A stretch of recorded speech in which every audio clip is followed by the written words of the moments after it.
Para nosotros es un grato placer, pues, continuar con el programa El Plan de Dios, su mayor regalo.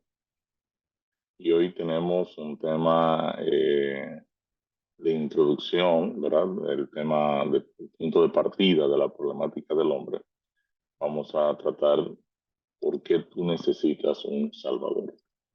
Así que en este tema vamos a dejar establecida la, la razón de por qué cada ser humano que habita en el planeta requiere de un Salvador. Y de los objetivos del tema, pues tenemos que enseñar que cada ser humano padece dos problemas fundamentales, la muerte y el pecado.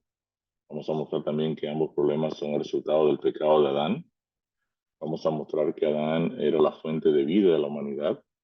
Enseñar que el problema del pecado de Adán nos colocó en una situación de injusticia desde el mismo momento en que nacemos y mostrar cómo Dios asume el problema de nuestro pecado como su problema gracias a su justicia. O sea que básicamente estos son los objetivos del tema. En la sesión de oración tenemos un texto muy bonito en Salmos 5, 1 al 3 que dice: escucha, Jehová, mis palabras, considera mi gemir, atiende la voz de mi clamor, Rey mío y Dios mío, porque a ti oraré. Jehová, de mañana oirás mi voz, de mañana me presentaré delante de ti y esperaré. Hay una cita en el Camino a Cristo sobre la oración que es excelente. Dice: conságrate a Dios todas las mañanas. Haz de esto tu primer trabajo. Sea tu oración: tómame, oh Señor, como enteramente tuyo. Pongo todos mis planes a tus pies. Úsame hoy en tu servicio. Mora conmigo y sea toda mi obra hecha en ti. Cada mañana conságrate a Dios por ese día. Somete todos tus planes a Él para ponerlos en práctica o abandonarlos según te lo indicare su providencia. Así que vamos a orar también para presentarnos delante de nuestro Dios en esta hora y también poner este programa bajo su dirección. Querido Padre bueno, te damos gracias por la oportunidad que tú nos das de cada mañana encontrarnos contigo a estudiar tu palabra. Queremos pedir en esta hora que en el nombre de Jesús tú nos bendiga, nos dirijas, que bendigas a cada hermano que está con nosotros en esta plataforma y que tu presencia nunca se aparte en medio nuestro. Que tu palabra pues nos ayude a crecer en sabiduría, el tema de la salvación por medio de la fe en Cristo. Síguenos acompañando y este favor lo presentamos delante de ti en el nombre de Jesús. Amén. Bien, el versículo base de este tema se encuentra en Romanos 5:12, que dice: por tanto, como el pecado entró en el mundo por un hombre y por el pecado la muerte, así la muerte pasó a todos los hombres por cuanto todos pecaron. Eh, Siempre en cada tema tenemos unas notas, ¿verdad? Un repaso del tema anterior o de los temas anteriores. Y la pregunta aquí es: al leer las notas del tema introductorio, el propósito de la Biblia, ¿qué respondería sobre cuál es el propósito fundamental de las Escrituras? Nosotros vimos pues el texto de 2 Timoteo 3:15 que nos dice que el objetivo de la palabra de Dios es darnos sabiduría en cómo alcanzamos la salvación por medio de la fe en Cristo. Nosotros vimos algunos conceptos básicos de la Biblia. La fe viene como resultado de oír la palabra de Dios. Toda la Biblia ha sido inspirada por Dios. Jesús confió en las Escrituras. Aunque no es objetivo, la Biblia tiene declaraciones científicas. Alcanzamos sabiduría al leer la palabra de Dios y además de leer y escuchar la Biblia, debemos también ponerla en práctica. Vimos que la palabra de Dios está dividida en dos secciones, Antiguo y Nuevo Testamento. Fue escrita por unas 40 personas en 1500 años. Cuenta con 66 libros, 1189 capítulos, 31.000 versículos. Fue escrito originalmente en tres idiomas: hebreo, arameo y griego. Y por su contenido, la Biblia puede eh, dividirse en historia, poesía, evangelios, cartas y profecía. Entonces, hoy vamos a hablar de por qué tú necesitas un Salvador Tenemos aquí una pregunta rompihielo que dice, si a usted le preguntaran qué significa la palabra salvación para usted, ¿qué usted diría? Salvación. Pues obviamente salvación es una palabra que indica que algo está perdido.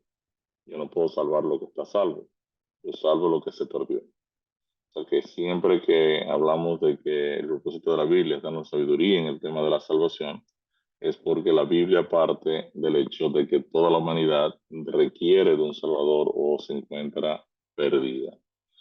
Nosotros, al iniciar este programa, hablamos que eh, la Biblia pues no pierde tiempo, ¿verdad? No deja dudas en relación a cómo surge el hombre en la tierra y declara que el hombre es una creación de Dios.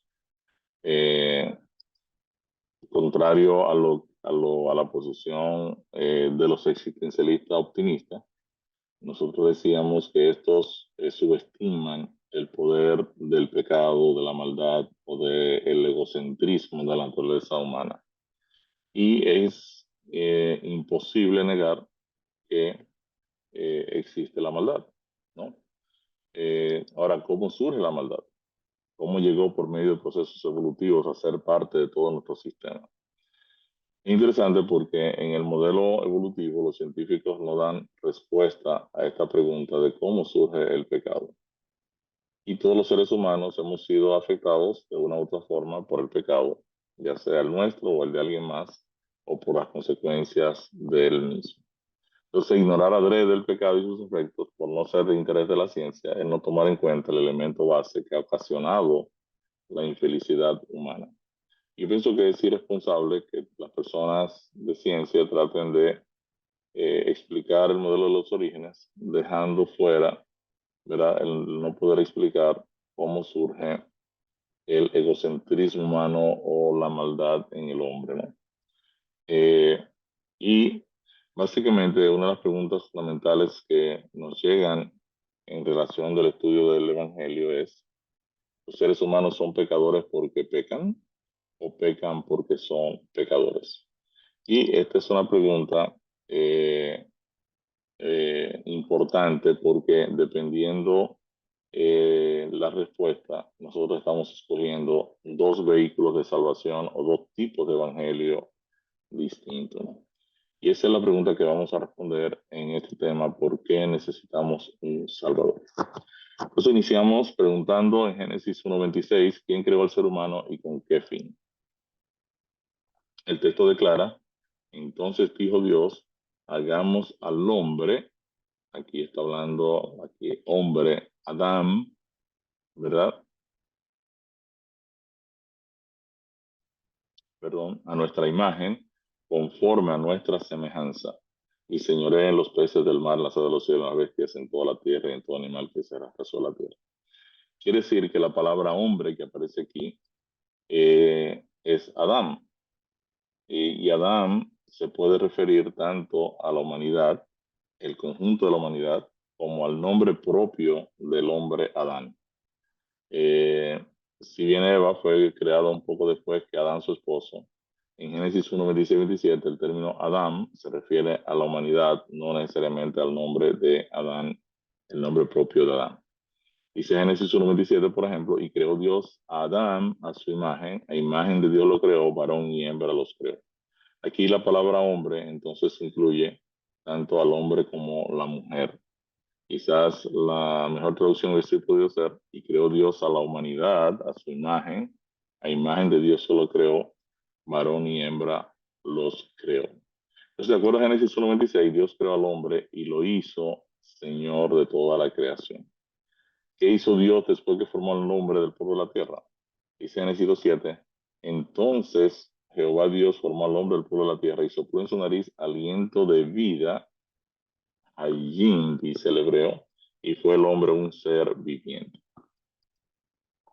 Dios insufló en el hombre Adán aliento de vida. En realidad, el texto dice aliento de vidas. La palabra vida del hebreo hay se encuentra en plural hayim en este versículo particular, ¿no? Eso le señala que el primer hombre recibió vida del mismo Dios, quien es la fuente de vida. Adán fue creado entonces, Adán el hombre fue creado como el patrón de todos los seres humanos, porque Dios colocó vidas en Adán. ¿Cómo creó Dios a Eva? Pues todos conocemos la historia, ¿no? La Biblia dice que de la costilla de Adán, Dios formó la mujer, hizo a la mujer, y la trajo al hombre. Entonces ahora Adán ve a Eva, ¿verdad? Su hermosa esposa, y dice, este es ahora hueso de mis huesos y carne de mi carne, esta será llamada varona porque del varón fue tomada. Así que la Biblia enseña que Eva fue sacada de Adán. ¿Ve? Aquí hay un tema muy interesante, la ley de la biogénesis, la vida engendra vida. Dios toma vida de Adán y con esa vida de Adán entonces produce a Eva. Dios, dice el texto, forma a Eva de una costilla de Adán.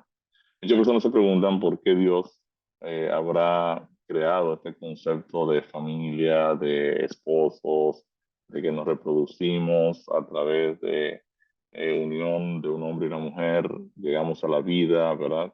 Todo esto funciona sobre la base de una familia, donde se muestran el amor y demás. Entonces la pregunta es, ¿por qué Dios escogió este modelo? ¿Por qué no escogió un modelo donde nos duplicáramos de forma independiente o que sencillamente no tuviéramos correlacionados los unos con los otros? Y personalmente yo entiendo que se pueden dar algunas respuestas. En primer lugar, es posible que Dios quería enseñarnos los elementos esenciales del amor. Y no solo a nosotros, sino también a todo el universo. O sea, por este esquema de reproducción hombre y mujer, las relaciones, ¿verdad?, de amor de pareja, de amor maternal, de amor paternal, pues Dios quiere que el universo comprenda cómo funciona la dinámica del amor. Una segunda posibilidad es que pese a ser distintos, ¿verdad? Eh, el hombre no es superior a la mujer. La mujer como compañera sería la amiga idónea, ¿verdad? Fue sacada de la costilla, no de la cabeza ni de los pies, para que la Eva ni pensara que estaba por encima, ni que estabas, ni Adán pensaba que Eva estaba por debajo. Y una tercera opción, algunos proponen que Adán, que es una figura de Cristo, ya que Cristo es la vida, es quien sostiene todo lo que está vivo, él es el autor de la vida, y Adán es una figura de Cristo, de acuerdo a Romanos 5:14, recibió de parte del Creador la vida que luego fue transferida a toda la humanidad. En otras palabras, una forma de explicarlo es que cuando Dios sopló en Adán aliento de vidas, en realidad estaba colocando las vidas de las cuales descenderían todos los seres humanos. El término hebreo hayim, ¿verdad?, está en plural, lo que quiere decir que Dios sopló en Adán aliento de vida de todos los seres humanos. Y este concepto explicaría en cierta forma la razón de por qué Dios tomó de Adán la vida con la cual creó a Eva. Porque todas las vidas de nosotros, los seres humanos que íbamos a nacer al futuro, pues fueron colocadas o fueron puestas en Adán. La Biblia también enseña en Hechos 17:26 que la raza humana es en realidad proliferación de la vida de Adán. Perdón. En Hechos 17:26 nos dice, y de una sangre, si ustedes recuerdan que la Biblia dice que en la sangre está la vida. O sea, un símil de sangre en la Biblia es vida. Y si de una sangre o de una vida ha hecho todo el linaje de los hombres para que habiten sobre la faz de la tierra y les ha prefijado el orden de los tiempos y los límites de su habitación. Quiere decir que de Adán y Eva es de donde surge toda la existencia humana, toda la raza humana nace de este punto de partida. Eh, ¿Qué mandó Dios hacer a Adán en el huerto? Dios había dado una instrucción muy clara de que Adán y Eva podían comer de todos los árboles del huerto. Y imagínense ustedes la cantidad de frutales que hay en el mundo, son muchísimos. En el centro del huerto habían dos árboles de frutas. Uno era el árbol de la vida y otro el árbol de la ciencia del bien y del mal. Ahora Dios le dice a Adán, Adán, de este árbol de la ciencia es del único que no puedes comer. Y entonces Dios coloca en el Edén una prueba de lealtad. O sea, Dios está aquí mostrando básicamente no solo a Adán, sino a todo el universo, que Adán fue creado con la libertad de escoger o la libertad de obedecer. O sea, el hecho de que Dios coloca, ¿verdad?, un árbol en el centro del Edén y le dice a Adán, Adán, esto no lo puedes tocar, le está indicando al universo dos cosas. Número uno, que Dios es el dueño de todo lo que existe. Y número dos, que Adán tenía la libertad o de obedecer o de desobedecer, indicando con esto de que Adán no era un autómata, no era un robot, sino que era una criatura con la capacidad de elegir, ¿no? Entonces Dios colocó estos dos árboles en el centro del Edén y Adán y Eva hacían un proceso de elección por la vida eterna al comer del árbol de la vida o por la muerte eterna con la elección del otro árbol. Eh, este, o sea que Adán y Eva en realidad eran libres, tenían libre albedrío, tenían libertad de elección y venían al centro del Edén a elegir o por vida eterna o por muerte eterna. Lealtad a Dios significaba que la vida que Dios les dio podría continuar por siempre. Darle la espalda a Dios significaba darle la espalda a la vida misma, porque Dios es la fuente de la vida. Para nosotros poder tener una clara comprensión de nuestra realidad, no podemos subestimar nuestra libertad de escoger. Dios respeta nuestra libertad de escoger o nuestro libre albedrío. En el conflicto entre el bien y el mal, el rol de nuestra libertad de elegir es un asunto fundamental. Ahora, si leemos Romanos 5:12, aquí dice la pregunta, ¿cuántos seres humanos se vieron afectados por el pecado de Adán? De acuerdo a Romanos 5:12, la palabra de Dios nos dice, por tanto, como el pecado entró en el mundo por un hombre, por Adán, y por el pecado entró la muerte, así la muerte pasó a todos los hombres por cuanto todos pecaron. Quiere decir entonces que de acuerdo a Romanos 5:12, perdón, que de acuerdo a Romanos 5:12, ¿verdad?, toda la humanidad se vio afectada por el pecado de Adán. Y el texto es enfático al señalar que la muerte pasó a todos y también el pecado pasó a todos. Dice que todos pecaron. El texto, la palabra pecaron está en pasado, que quiere decir que toda la humanidad, aun los que no han nacido, ¿verdad?, ya pecaron en Adán. Entonces es interesante porque además de Romanos 5:12, los versículos 15 al 18 de ese mismo capítulo, Romanos 5, cuatro veces de forma clara y explícita declaran que la ofensa o el pecado de Adán y no nuestros pecados personales trajeron a toda la raza humana un estado de juicio, condenación y muerte. Por ejemplo, si leemos Romanos 5:15 dice, pero el don no fue como la transgresión, porque si por la transgresión de aquel uno murieron los muchos, abundaron mucho más para los muchos la gracia y el don de Dios por la gracia de un hombre Jesucristo. El 16 dice, y con el don no sucede como en el caso de aquel uno que pecó.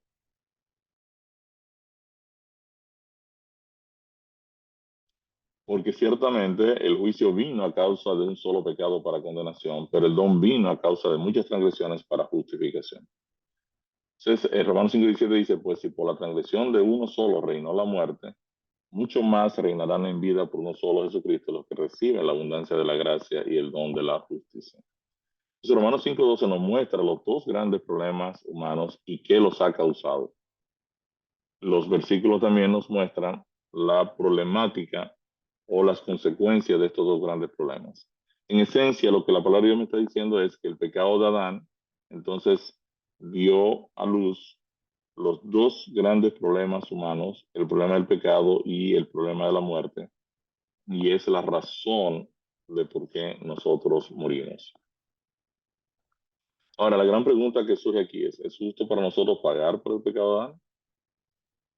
O sea, Romanos 5:12 establece una situación que por todo lo alto uno se da cuenta de que aquí hay un problema. O sea, es correcto, es justo que el pecado de nuestros padres, Adán y Eva, en realidad nos afecten a todos nosotros.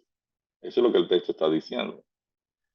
Eso es justo. O sea, Adán comete la falta y toda la humanidad participa de su condena. Eso es correcto.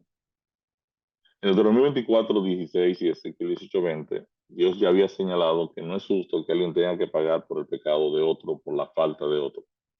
Por ejemplo, Deuteronomio 24:16 dice, los padres no morirán por los hijos, ni los hijos por los padres, cada uno morirá por su pecado. El alma que pecar, esa morirá. El hijo no llevará el pecado del padre, ni el padre llevará el pecado del hijo. La justicia del justo será sobre él y la iniquidad del impío será sobre él. Si usted analiza la historia de Job, Job se queja con sus amigos y siente que no es justo pagar las consecuencias del pecado. De hecho, para él hubiera sido mejor no existir. Él declara, ¿por qué no morí yo en la matriz o expiré al salir del vientre? Pues ahora estaría yo muerto y reposaría, dormiría y entonces tendría descanso. Quiere decir que aquí tenemos una situación de justicia. O sea, no es justo para el ser humano sufrir el problema de la muerte debido al pecado de Adán. Debido a que Dios es justo y nos ama, entonces ahora su justicia lo impulsa a involucrarse en la solución de nuestro problema de pecado.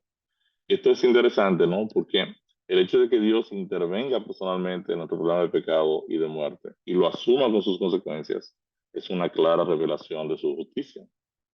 Y esto aquí es donde el Evangelio entonces comienza a tener una propuesta interesante de revelación de Dios, revelación de su carácter. Dios no estaba obligado a involucrarse. Sin embargo, aquí hay un problema de justicia para nosotros y Dios ahora interviene. El texto de Romanos 5:18, que no lo leímos arriba, pero es parte del paquete de textos, ¿no? Dice, ¿qué cambia el estado de la humanidad de la condenación a la justificación? Dice, así que como por la transgresión de uno vino la condenación a todos los hombres, de la misma manera por la justicia de uno vino a todos los hombres la justificación de vida. Quiere decir que justificación o ser declarado justo se presenta como un regalo de Dios a causa de los actos justos de un hombre llamado Jesucristo. Por medio de su vida perfecta, así como su sacrificio de muerte, ¿verdad? Cristo ahora nos provee su justicia. Y esta es la buena noticia del Evangelio. Ese es el sacrificio de Cristo. Podemos pasar del estado de condenación al estado de justificación de vida. Ahora dice la pregunta 8 aquí, como resultado de la caída, ¿cuántos son justos o buenos ante los ojos de Dios? La Biblia dice, ¿qué pues? ¿Somos nosotros mejores que ellos? En ninguna manera, pues ya hemos acusado a judíos y a gentiles que todos están bajo pecado. Como está escrito, no hay justo ni un uno, no hay quien entienda, no hay quien busque a Dios. Todos se desviaron, a unas se hicieron inútiles, no hay quien haga lo bueno, no hay ni siquiera uno. Quiere decir que ante la problemática de la caída del ser humano, toda la humanidad se encuentra bajo pecado, ¿verdad? La palabra bajo significa ser gobernado o dominado por. Se trata de un término usado para referirse a los esclavos en los días de la Biblia. Al igual que un esclavo no tenía libertad ya que era gobernado por su señor, así también toda la humanidad está bajo pecado o esclava del pecado. Según Romanos 19, ¿cuántos se encuentran bajo el juicio de Dios? Dice, pero sabemos que todo lo que la ley dice, lo dice a los que están bajo la ley, para que toda boca se cierre y todo el mundo quede bajo el juicio de Dios. Entonces, todo el mundo se encuentra bajo el juicio de Dios. ¿A través de quién obtenemos la redención del pecado? Dice la pregunta 10. Dice, por cuanto todos pecaron, ¿verdad? Y están destituidos de la gloria de Dios, siendo justificados gratuitamente por su gracia mediante la redención que es en Cristo Jesús. Entonces la Biblia es clara, la única esperanza de salvación del hombre es Jesucristo. Solo en Jesús obtenemos redención del pecado. El término redención se relaciona con la compra de un esclavo a quien se le va a otorgar la libertad.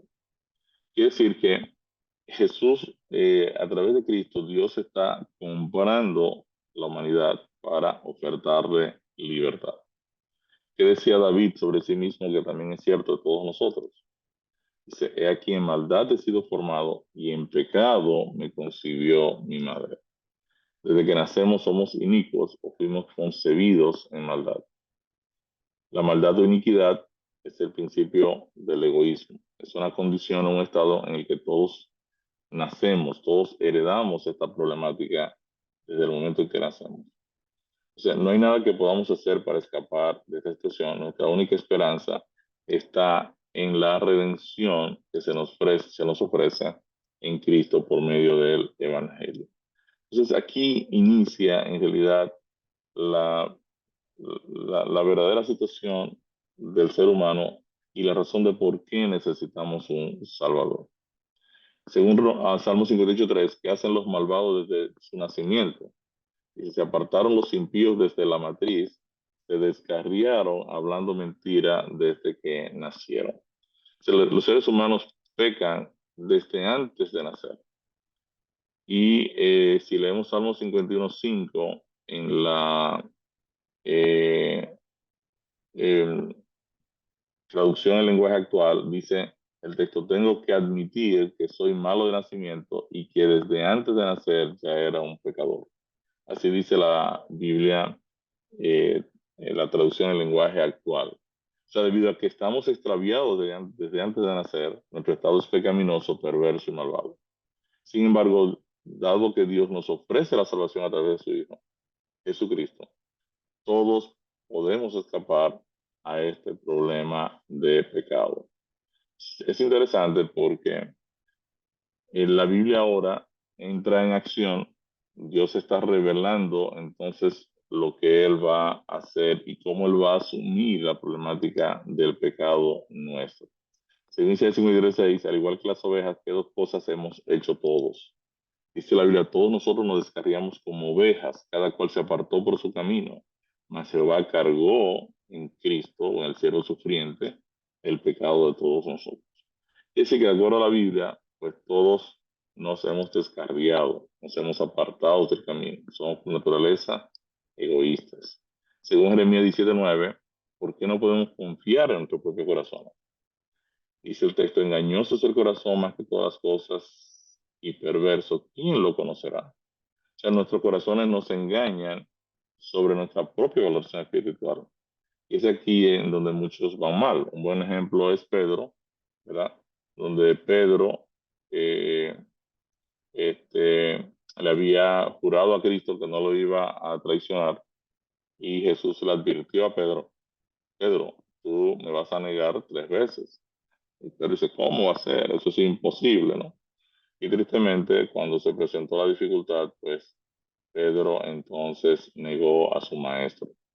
Y esa es la razón de que en realidad nosotros no tenemos la fortaleza para resolver nuestro problema de pecado, y por eso requerimos de un Salvador que nos enseñe, ¿verdad? Nos muestre el camino, nos dé una solución a esta problemática y nos libre del problema del pecado. Según Apocalipsis 3:17, ¿qué es lo que dice Jesús sobre nuestra propia autoevaluación? Dice: porque tú dices, yo soy rico y me he enriquecido y de ninguna cosa tengo necesidad, y no sabes que tú eres un desventurado, miserable, pobre, ciego y desnudo. Interesante porque la iglesia de la Odisea se jacta de que no tiene necesidad de nada, de que es rica, ¿verdad? Y ahora Dios le muestra su realidad y le dice: eso es lo que tú crees. Pero la verdad es que tú eres desventurada, miserable, pobre, ciega y desnuda. Y es una situación terrible porque la Odisea no logra darse cuenta de cuál es su realidad, y es obvio entonces que esto no le va a permitir invocar a un Salvador. Entonces, aquí, esta situación de la Odisea, pues puede ser también de cualquiera de nosotros. Entender que andamos muy bien, de que no tenemos necesidad de nada, cuando en realidad sí necesitamos mucho, ¿no? Necesitamos a un Salvador.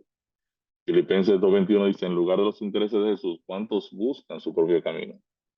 Porque todos, aquí voy a la palabrita clave, todos buscan lo suyo propio, no lo que es de Cristo Jesús. Quiere decir que el Filipenses 2:21 es enfático al señalar que todos los seres humanos somos egoístas por naturaleza, todos los seres humanos. O sea que eh, esta situación de pecado entonces nos ha afectado a todos. ¿Qué puede liberarnos realmente de nuestro problema de pecado? Jesús declaró: cuando ustedes conozcan la verdad, entonces ustedes serán libres. En otras palabras, Jesús es la verdad, dice la Biblia. Ustedes cuando me conozcan a mí, entonces ustedes entenderán, ¿verdad?, cómo alcanzar la libertad, y ustedes serán verdaderamente libres. Entonces este problema de egoísmo es inherente a todo ser humano. Incluso hasta los bebés demandan su propia atención desde su nacimiento. Solo el conocimiento de la verdad del Evangelio nos liberta. Según Juan 8:34, cuando cometemos pecado, incluso en contra de nuestros deseos, ¿en qué nos convertimos? Jesús le respondió, de cierto os digo, que todo aquel que hace pecado, esclavo es del pecado. Entonces, cuando cometemos pecado, esto indica que somos esclavos del mismo. El pecado tiene el señorío en nuestras vidas. Juan 8:36 dice, ¿en quién se encuentra la liberación de esa esclavitud del pecado? Y la Biblia declara, si el Hijo os libertare, ustedes serán verdaderamente libres. Quiere decir que cuando yo vengo a Jesús, solo por medio de Jesús es que yo puedo finalmente ser libertado del pecado, ser libertado del problema de la paga del pecado, que es la muerte, ¿no?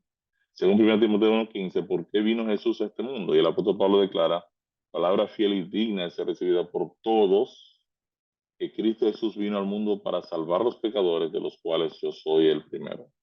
Entonces Jesús vino al mundo a salvar los pecadores, en otras palabras, esta salvación está accesible a toda la humanidad. Incluso el apóstol Pablo admite que él es el jefe de los pecadores a los cuales Jesús vino a salvar. Aquí hay una pregunta para reflexionar. ¿Crees tú que Jesús puede también salvarte a ti? Esto es para que ustedes en su grupo pequeño pues puedan también, ¿verdad?, hacer estas preguntas a los miembros de su clase. Según 1 Juan 1:8, ¿qué le dice la Biblia a quienes afirman que no tienen pecado? Y si decimos que no tenemos pecado, nos engañamos a nosotros mismos y la verdad no está en nosotros. Entonces, la Biblia llama mentirosos a todo lo que se presenta sin pecado. El texto de 1 Juan 1:10 dice, ¿de qué acusamos a Dios cuando decimos que no hemos pecado? Y si decimos que no hemos pecado, le hacemos a él mentiroso y su palabra no está en nosotros. Es interesante porque la Biblia no señala nuestro pecado para condenarnos, sino para mostrarnos la necesidad de un Salvador. Los seres humanos no son pecadores porque pecan porque son pecadores. En Romanos 5:19, por ejemplo, Romanos 5:19 apoya el verso de Romanos 5:12, ¿verdad? Al revelar que el pecado de Adán nos convirtió en pecadores. Dice, por uno solo que desobedeció a Dios, muchos pasaron a ser pecadores, pero por uno solo que obedeció a Dios, muchos serán declarados justos. Quiere decir que la palabra de Dios aquí es enfática al decirnos que debido al pecado de Adán, nosotros nos convertimos en pecadores. Y al mismo tiempo nos dice que gracias a Cristo también nosotros podemos recibir la justificación de vida. Según 1 de Juan 1:9, ¿qué dos cosas hace Dios si le confesamos nuestros pecados? La Biblia dice, si confesamos nuestros pecados, Él es fiel y justo para perdonar nuestros pecados y limpiarnos de toda maldad. Si confesamos a Dios nuestros pecados, Él los perdona y los limpia, dice el texto, de toda maldad, ¿no? Eh, Interesante porque en Isaías 55:7 Dios llama al impío a abandonar su camino, a devolverse, a arrepentirse. Dice, deje limpio su camino y el hombre inicuo sus pensamientos y vuélvase a Jehová, el cual tendrá de él misericordia, y al Dios nuestro, el cual será amplio en perdonar. Entonces, de acuerdo a la palabra, Dios es amplio en perdonar. No importa el pecado que haya cometido, Dios está siempre dispuesto a perdonar y recibir a todos aquellos que se arrepienten y lo buscan de corazón por medio de la fe. ¿Cómo te sientes al saber que Jesús puede librarte del problema del pecado? Pienso que aquí entonces entra el Evangelio como esa buena noticia que significa, ¿verdad? La palabra Evangelio significa una buena noticia.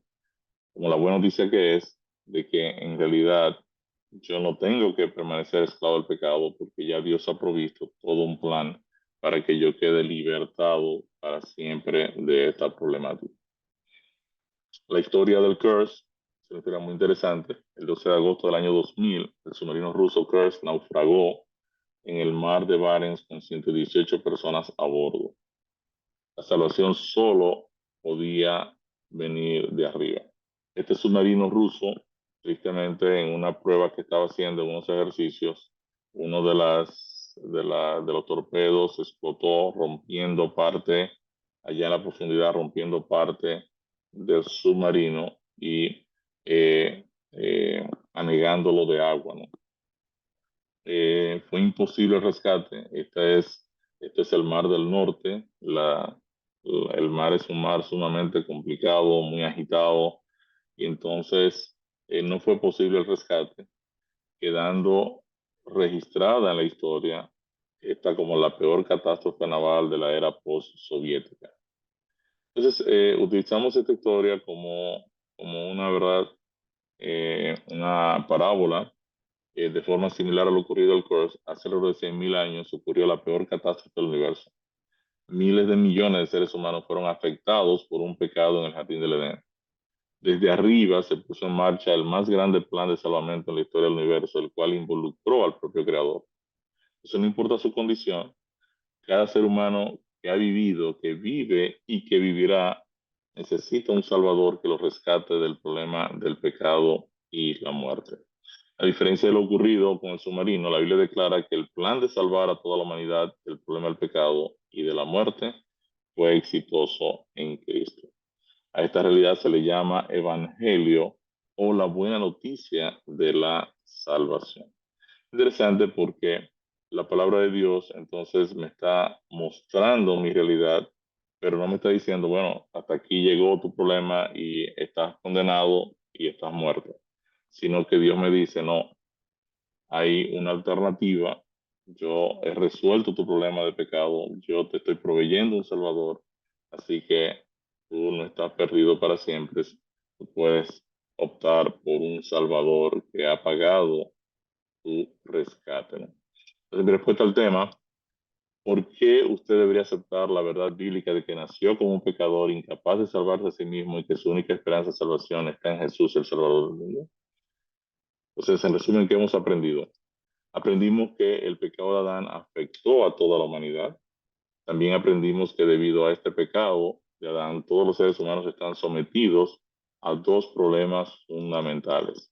O sea, el problema de Adán entonces nos ha creado una situación de ser afectados por el problema del pecado y el problema de la muerte. Aprendimos que la raza humana está vinculada a Adán, ¿verdad? Desde el principio, la problemática de Adán nos arrastró, lo que quiere decir que nosotros fuimos creados, vinculados en Adán. Y esto lo dice Romanos 5:12, que la problemática de Adán, el pecado de Adán, provocó la entrada de la muerte, y tanto la muerte como el pecado entonces pasó a toda la humanidad.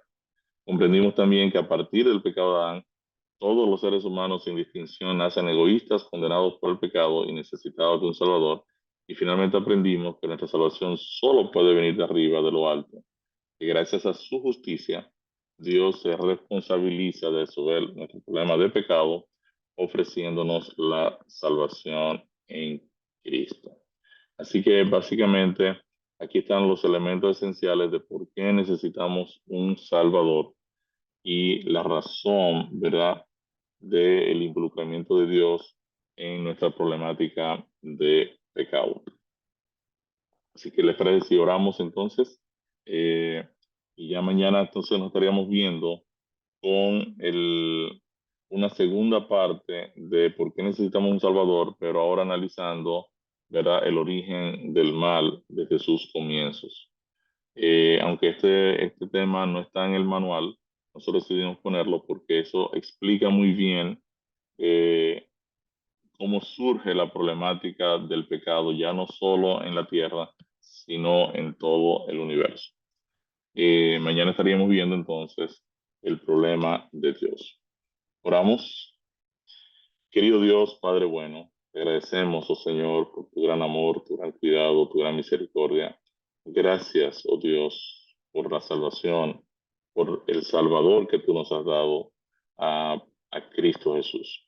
Damos gracias porque Él se involucró en nuestro problema, lo asumió, y gracias a ti y a tu evangelio, oh Señor, tú nos has provisto a través de Cristo una vía de solución a nuestra problemática del pecado y de la muerte. Que pese a nosotros nacer pecadores en una condición desfavorable, tú te has involucrado con nuestro pecado y nos has dado una alternativa, tu salvación y tu vida eterna por medio de Cristo Jesús. Síguenos dirigiendo, Señor, síguenos bendiciendo, que estos favores presentamos delante de ti, en el nombre de Cristo Jesús, tu Hijo amado. Amén. Amén. Bien, Dios les bendiga. Nos vemos mañana. Un abrazo.